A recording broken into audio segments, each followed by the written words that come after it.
नमस्कार मित्रों, महाभारत की इस दिव्य यात्रा में आपका स्वागत है। आज के इस विशेष एपिसोड में हम बात करेंगे श्री कृष्ण के आगमन की। श्री कृष्ण जो केवल एक राजा नहीं बल्कि धर्म, सत्य और कर्तव्य के प्रतीक थे। उनका जीवन और उनकी लीलाएं महाभारत के हर पहलू को गहराई से प्रभावित करती हैं। तो आइए इस दिव्य कथा को विस्तार से जानते हैं। कंस जो मथुरा का राजा था, अत्याचार और अधर्म का प्रतीक बन चुका था।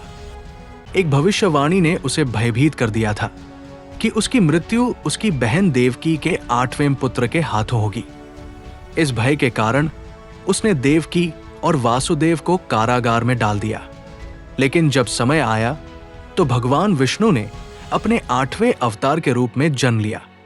यमुना नदी का जल बढ़ रहा था, लेकिन जैसे ही वासुदेव ने कदम रखा, नदी शांत हो गई। यह प्रकृति का संकेत था कि एक दिव्य शक्ति ने जन्म लिया है। वासुदेव ने कृष्ण को गोकुल में नंद और यशोदा को सौंप दिया। गोकुल में कृष्ण का बचपन आनंद और लीलाओं से भरा था।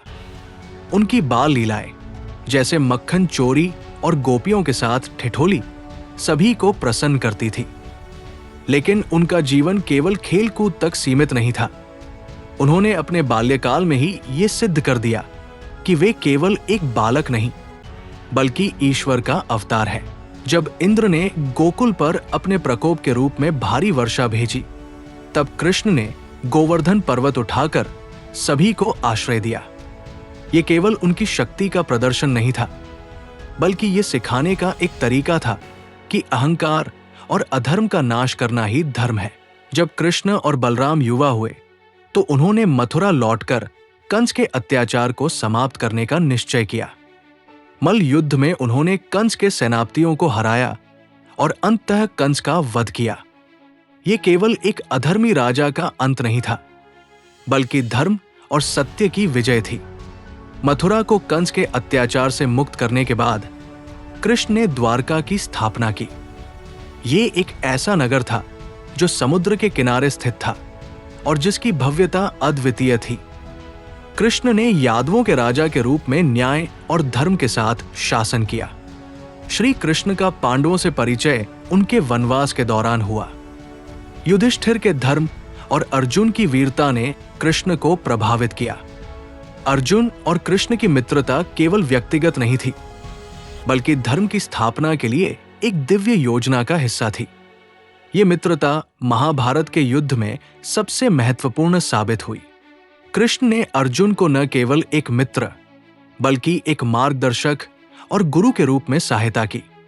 श्री कृष्ण ने पहले ही जान लिया था कि कौरवों और पांडवों के बीच संघर्ष केवल सत्ता के लिए नहीं बल्कि धर्म और अधर्म के बीच का युद्ध होगा। उन्होंने अर्जुन को वचन दिया कि वे उनके सारथी बनकर इस धर्म युद्ध में उनका मार्गदर्शन करेंगे। श्री कृष्ण ने अर्जुन को सिखाया कि जीवन में सबसे बड़ा धर्म कर्तव्य का पालन करना है, चाहे परिस्थितियां कैसी भी हों। श्री कृष्ण का महाभारत में आगमन केवल एक योद्धा के रूप में नहीं बल्कि एक मार्गदर्शक, एक शिक्षक और धर्म के संरक्षक के रूप में हुआ। उन्होंने ये सिखाया कि धर्म और सत्य के मार्ग पर चलने वाला व्यक्ति ही सच्चा विजेता होता है।